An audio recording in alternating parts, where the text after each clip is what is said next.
Well, hello friends and neighbors.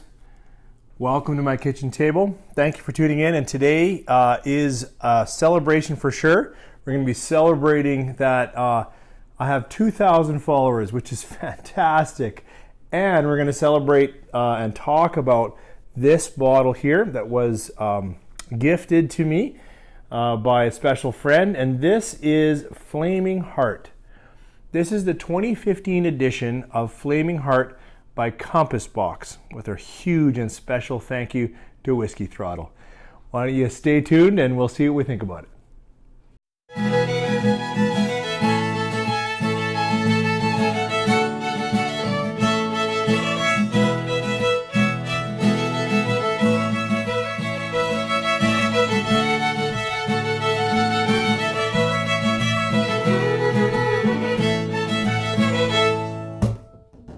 All right, as I tried to say in the opening, hey, thanks for joining me on this special edition, video clip, episode of Whiskey Neighbor here at YouTube. I have actually, it was last weekend that I crested that 2,000 subscriber mark, and I just want to, just start this with a huge thank you to everyone who's been with me on this journey, who makes comments, shares their experience of whiskey. I really enjoy the time to reflect on a bottle like this, and then to follow that up with other people's impressions of the bottle, or other things that people might share on the channel about their journey in whiskey. It's really it's been a place for me to relax and a place for me to connect with friends. So thank you.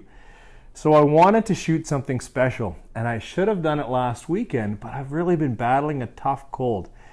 And when Whiskey Throttle gave me, this is nearly half full, this Flaming Heart, I knew I wanted to wait and try it for something special. So I haven't tried this yet. I will share my thoughts, but I've just poured it. It's been opening up for maybe 10 minutes or so. But, Flaming Heart is a blended malt whiskey from Compass Box. But this is, and it's, let's see, bottled at 48.9%.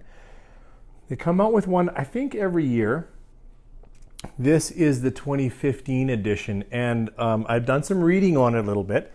This one is really has some significantly older whiskeys in there. It's got roughly 14-15% Kale Isla 14-year-old, and then it's almost 30% of 20-year-old, and then there's some older Klein Leash in here.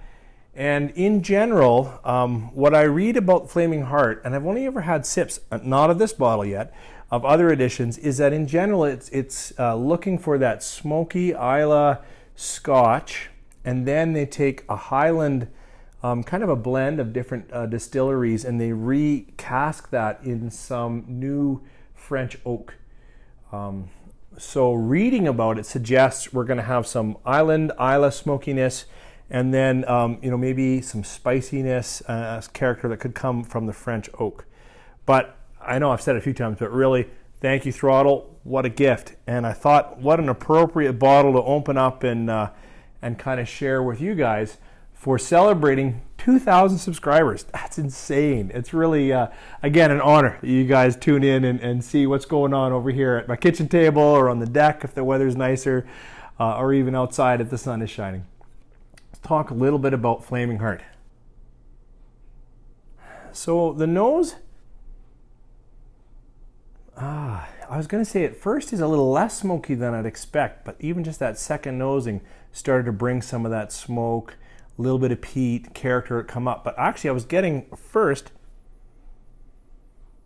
a really nice light, almost a light spirit, a fruit spirit, a little bit of a, that sweeter, lighter Scotch. Certainly if you stay with it though, definitely becomes smoked, becomes interesting.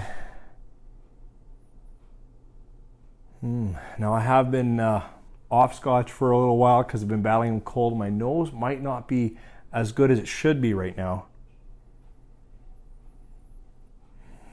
But yeah, kind of a smoky, light fruit, vanilla.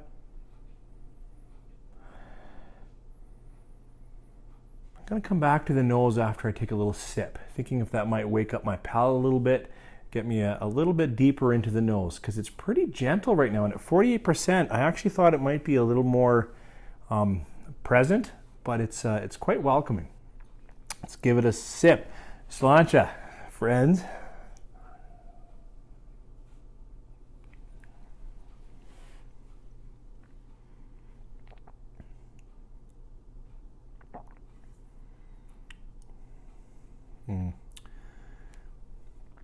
This is a really nice malt Scotch. It's quite flavorful in the palate. Not strong into fruit. For me, it's moving more over into a little bit of peat and a little bit of and there is some spice. Came almost after I let it rest a bit, so almost in the early finish. Then it kind of spiced up my mouth a little bit, showed some of that character that I was hoping for from the casking. Give it another little sip.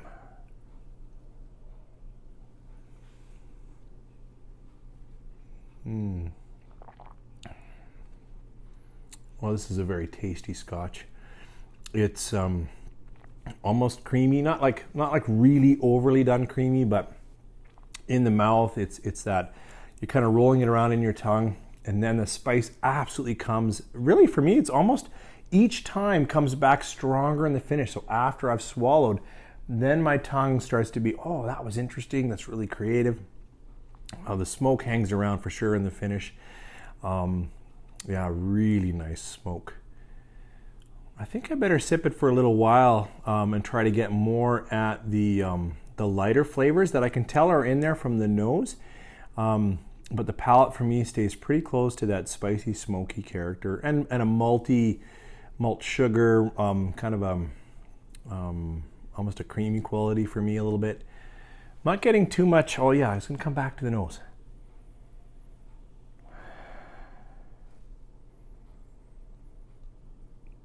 Well, you know, it's not. I'm gonna blame myself for this one. It's not coming far past that. You know, light fruit, spice, smoke, vanilla. Yeah, I'd like to be able to identify the fruit for you guys. But not going to get it this time around.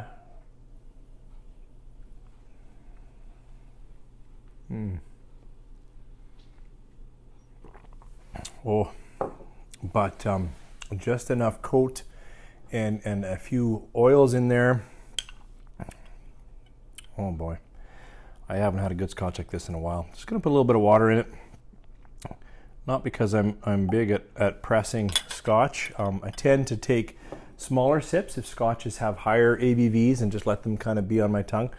But I know that with blends, for me, and this even is with, you know, less, like this is an amazing blend, but even with less blends, I find they almost move more than single malts for me when I put water in them. It could be a little bit of a hang up that I have on it. It may not actually be true, but I find, like even when I was just a while ago, I was shooting like last month or so the Johnny Walker Green, and I find, you know, that moves around when I put water in it more than a lot of single malts that I have. So I do like to put water in. General impressions, this is really an impressive Scotch. It actually, that spice starts to come through quite strongly in the finish, but then I suppose if you were continuing to drink, you'd have it during the experience of the drink, not just after you've swallowed like here. Because now I've been talking for a little while, waiting for the water to settle, and it just has that nice, alive kind of spiciness that's in your palate that not all whiskey has. So you're really left with that, you know, that really nice spice character that comes through, which I appreciate quite a bit in a variety of different whiskeys. I love it when I'm going for a nice rye. Now that's a little more peppery than this is. This is more like a spicy aliveness, like a I don't know how to explain it that way. It's not so much spicy like heat, so much as a flavorful that your tongue kind of is prickled. If that helps at all. Well, I hope you guys are having a great weekend. It's certainly been a while. Oh, that was better.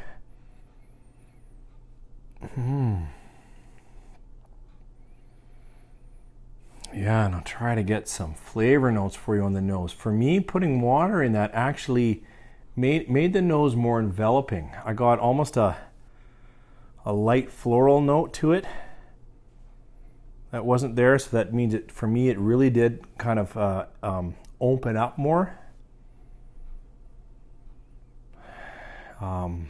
Light heather, well, yeah.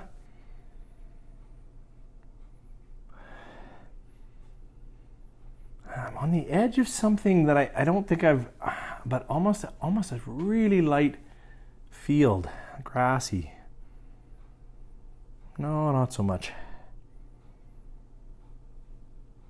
But aside from that sweetness that you get in vanilla, it really didn't go or run towards, I thought it might run towards a particular fruit. Sometimes I'll get a particular fruit off Scotch, you know, but this one, yeah, and not heavy citrus, maybe just a little bit of pith in there. But when I say open up, I mean when you come into it, it just, you're already smelling all sorts of different smells. You'll probably be able to identify it better than me right now, but it means it's more interesting to me. It's more like there's certainly even before I put the water on at 48, there's really nothing in the nose that's going to be putting you off, except if you really don't like smoke. Okay, I was just going to say I'm not getting much oak on there, but there is on the end of that nose just a little more oak. See how it tastes now?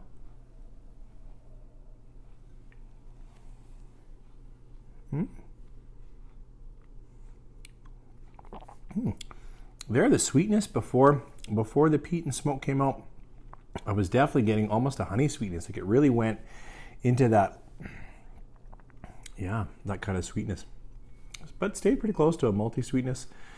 Boy, you know, this is a fantastic Scotch. It is certainly, this particular bottle, the 2015 Flaming Heart, is out of my range for picking up off the shelf. So again, I want to thank Whiskey Throttle for giving me, and there's enough in here to come back to and enjoy. So I appreciate giving me something that I can try out. And if you haven't tried something from Compass Box, you know, I pretty much can recommend any Compass Box you can get your hands on. You know, they're all natural, all not chill filtered, and they really, and you go to their website and they'll tell you exactly the percentage of each of the different single malts that they've put in there, and then what they've done, if they've recast it or anything like that. I just really like John Glazer and Compass Box for the transparency, and this is just a fantastic bottle. And boy, that spice characteristic comes or stays with you in the finish. Like now as I talk more, it's just got that interesting, and it kind of, and when you've got that aliveness in your palate, you kind of want to go back for another sip. So I really like the spiciness in this one that I didn't expect. Now again, not peppery, but that just zestiness, if that would make any sense. You know, I really should be giving hats off to so many subscribers that tune in every week when I release an episode, and you know, and share some thoughts, or just say, hey, thanks for putting it out there, John, or for giving us your reflections, and it's really been an interesting, almost well, it's got to be about a 3-year journey now, and I've certainly appreciated it. I just want to thank again all the people that have subscribed and that do tune in and give a comment, and even when you know, this is a great Scotch, and I can't imagine anyone's going to tune in and go, no, it's not. But sometimes, you know, I put my opinion out there, and it might not jive with your opinion, but I appreciate it if you get on the horn or get on the comments and say, well, actually, I really like that, you know, whiskey that you didn't like, and this is what I like about it, more than people that think you got it all wrong. I'm really not sure how that works in this context. I'm trying to share with you guys when I open up a bottle, maybe what I've paid for it, and then what you know, do I appreciate it, do I like, but it's really all my tastes.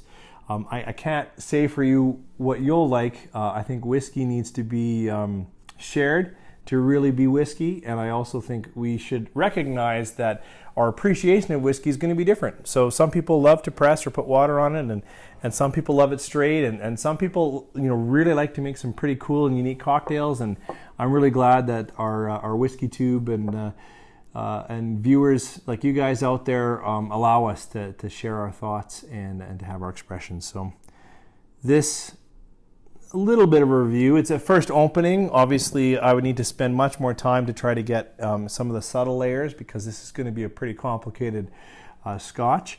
But those are my first thoughts on Flaming Heart 2015 edition, and a heartfelt thank you to everyone who tunes in. Thank you for subscribing, and thank you so much for your comments here. You guys have a great weekend, and hopefully we'll stay well, and we'll start seeing you again every week.